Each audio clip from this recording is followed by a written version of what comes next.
Yesterday was an eventful day. I'm going to talk about what happened. I'm going to talk about what the experts say is going to happen. And a quick update on how Canada is positioned now that this has happened.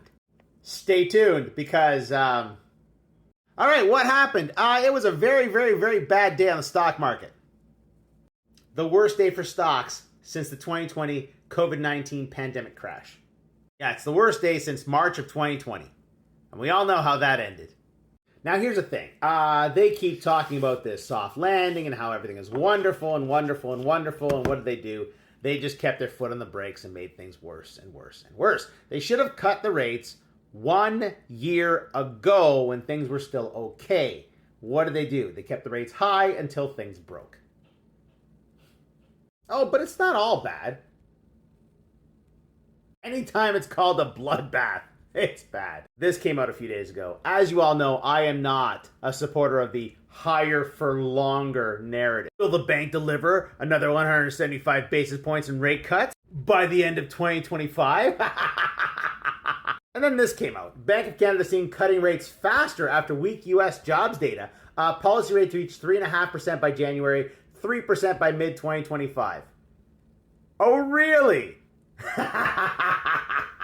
Because the big banks in the U.S. see things a little differently. What happened? Okay, so everyone already expected the Fed to cut rates in September. But then the employment report came out yesterday and it was worse than expected. And on top of that, previous employment reports were all revised down. So they're in a much worse situation than they thought. Citigroup said they expect half-point rate cuts in September and November and a quarter-point cut in December. And here's the thing, these guys are always wrong.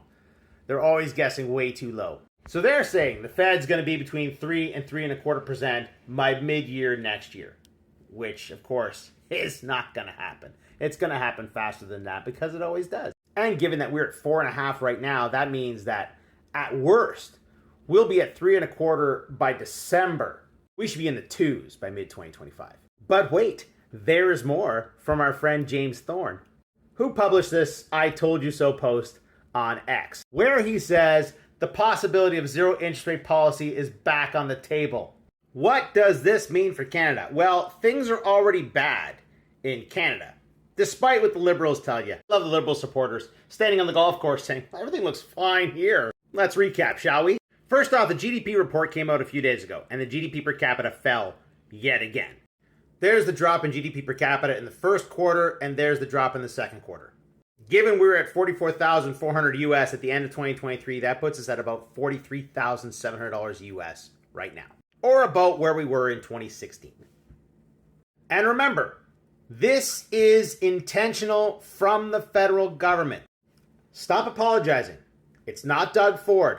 It's not the schools. From India, there's 13 million Indian students studying abroad. Canada tops the list.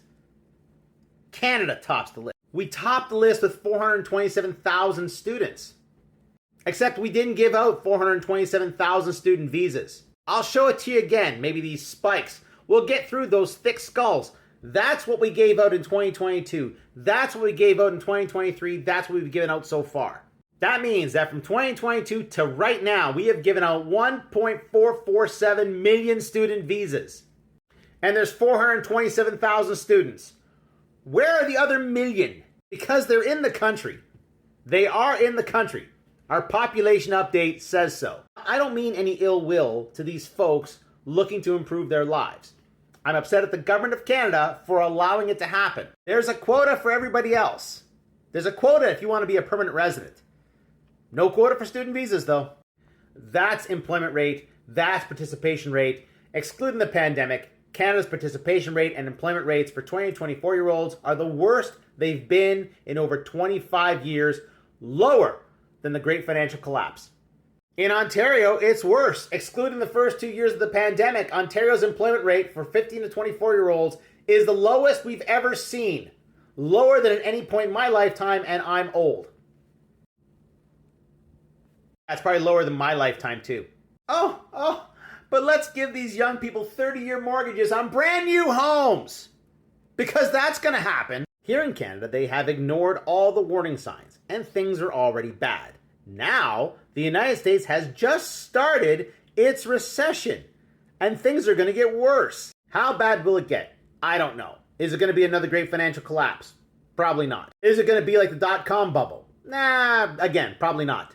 Because that was coupled with the 9/11 attack. However, will it get worse before it gets better? Absolutely. Will we have higher for longer? No. Especially when the possibility of zero interest rates is back on the table.